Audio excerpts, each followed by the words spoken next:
साथियों, सहकारिता की आदत कैसे पड़े।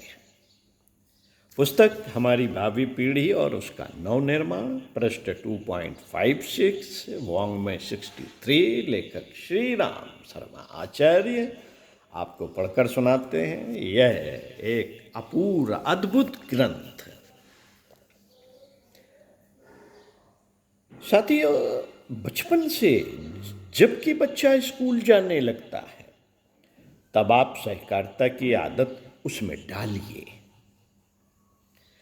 इसके लिए कुछ छोटे मोटे उपाय ही आपको करने पड़ेंगे। कोई बहुत बड़ी योजना बनाने की आवश्यकता नहीं और न कुछ धन ही उसके लिए खर्च करना पड़ेगा। केवल आपकी सतर्कता, बुद्ध चातुरी और देख रेख आपके बच्चे में सहकारिता के भाव भरने में बड़े सहायक बनेंगे।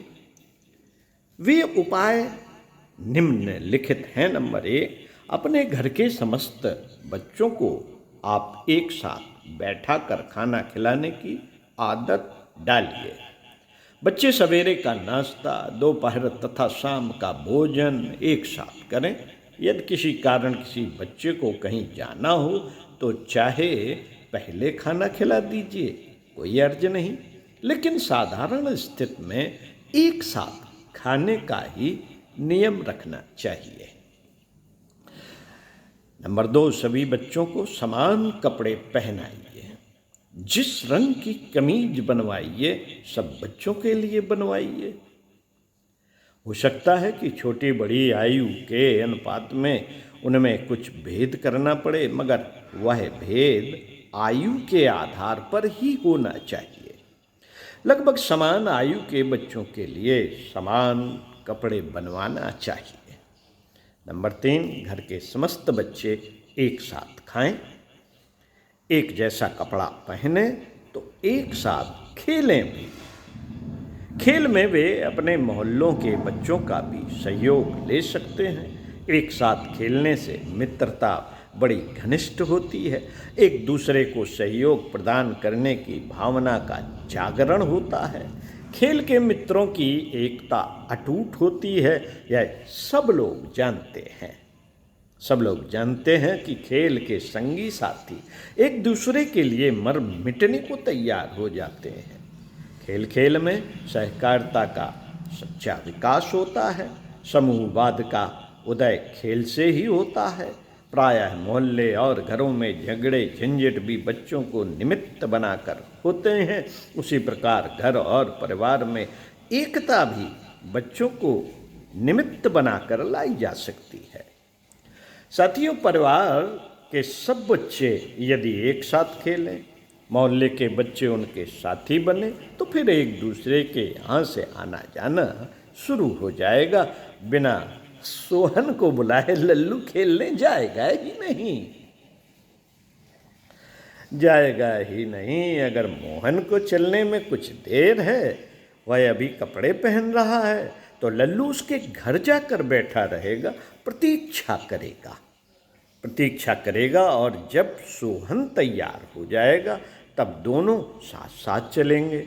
बच्चों के प्रेम और एकता के अटूट संबंध के सामने बड़ों के बैर भाव भी तिरोहित होने लगेंगे। मान लीजिए कि मोहल्ले के दो परिवारों में आपस में दुश्मनी चल रही है, मुकदमे बाजी भी ठनी है, लेकिन दोनों के यहाँ के बच्चे एक साथ खेलने जाते हैं, पढ़ने जाते हैं, तो उन सबका एक दूसरे के यहाँ आना जाना शुरू हो जाएगा।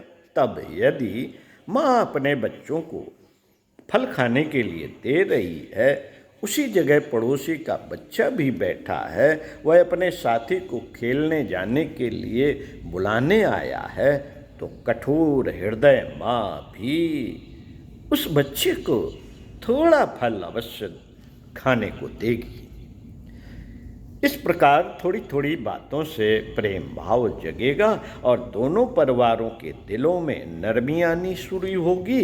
वे सोचने लगेंगे कि यार बेकार में झगड़े कर रहे हैं, आपस में मिलकर रहना चाहिए। 4 दिन की जिंदगी में सबसे बैर सिर पर क्यों लाते? दोनों ओर से उठी हुई यह चाह दो परिवारों को मिला देगी।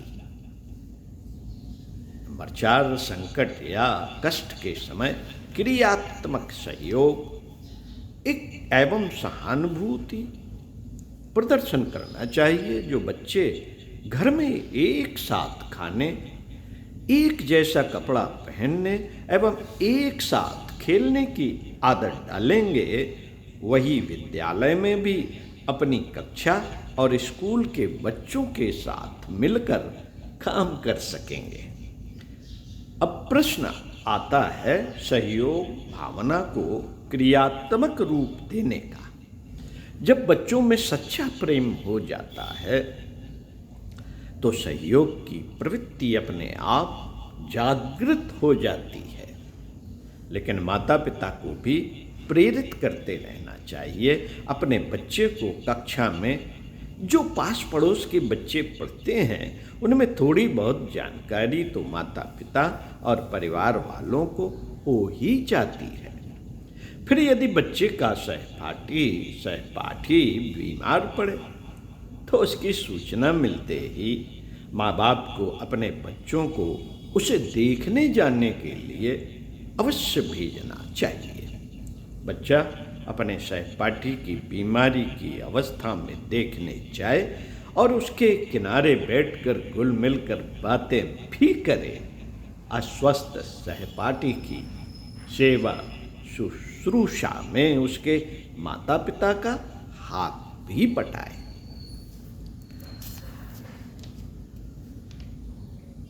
चलिए इसी बारे में अगले वीडियो में फिर से पढ़कर सुनाएंगे। इसी क्रम को आगे बढ़ाते हुए पारस्परिक सेवा का धर्म और कर्तव्य बच्चों को कैसे बताएं, कैसे सिखाएं।